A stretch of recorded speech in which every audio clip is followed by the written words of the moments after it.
Dazed and Confused is a timeless classic that resonates multi-generationally. Simplifying it as a movie where a bunch of teens just hang out and smoke pot is a massive understatement for what's really going on. The stories that last are more than an entertaining series of events. There's a lasting philosophy. So what is the movie trying to say? And why has its message permeated 30 years after its release? To start, Dazed is a movie with heart. While contemporary films lean into ironic and slick storytelling, Dazed is earnest and simple.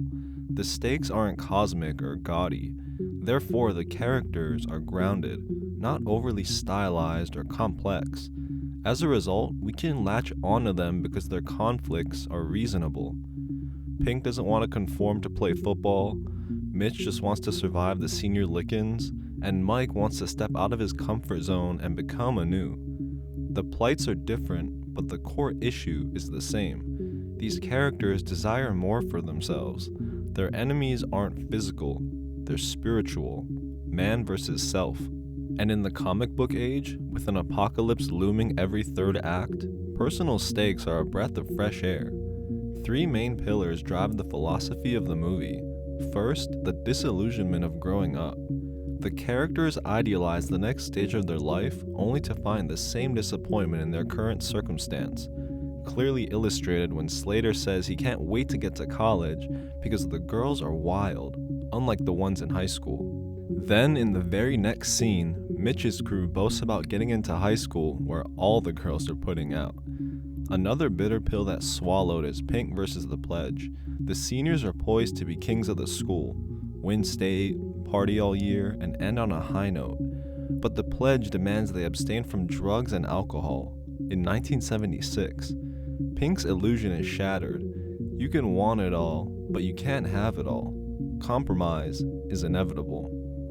Similarly, Wooderson questions the validity of returning to junior college and paying to listen to a fraudulent professor.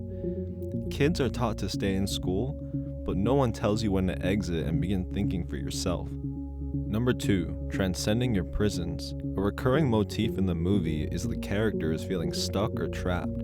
Kay describes Gilligan's Island as a male pornographic fantasy because men get both the Madonna and the whore, which points to a larger issue of being categorized in pithy ways. Women get bucketed into the sex goddess camp or the girl next door. At the football field during Pink's reflection, Dawson remarks how he wants to be able to say he did it the best he could while he was stuck in this place. But you could extrapolate this idea way past high school. In the same way they're stuck at Lehigh for 4 years, we're stuck in the human experience for 80.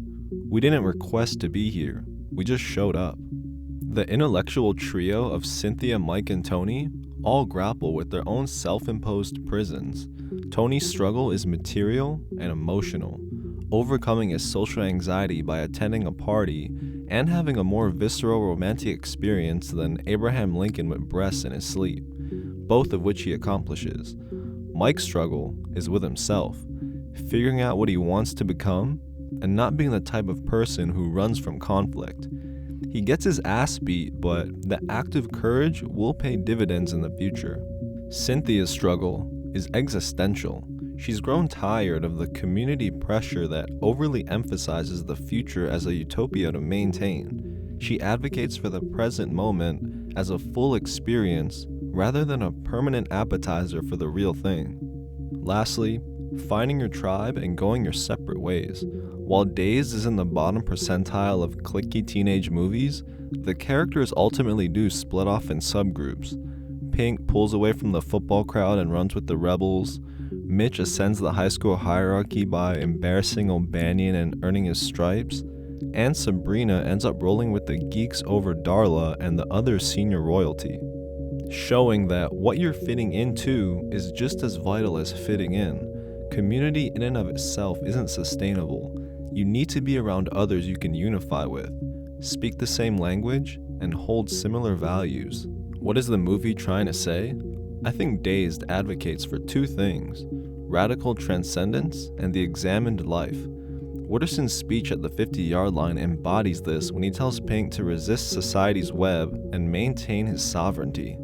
Five-star assholes, obnoxious communities, and a dogmatic ecosystem can bring you down, but it's on you to maintain your vision and keep pursuing your vision of utopia. If there's one takeaway from Linklater's filmography, it's that he has sentiment. The subtle sequences in life are just as substantial as the declarative ones. His movies happen in transition, last day of school, opening week of college, and slices of life over a decade, rather than homecoming, graduations, or weddings. His protagonists are reflective and ambitious, yet easygoing, not drowning under the weight of their lives. I think Dazed is a haven for the introspective types. Thoreau has a quote that, "It's not what you look at that matters, it's what you see." And on the surface, the subject matter is pedestrian. But dig a little deeper, and you'll encounter a gold mine.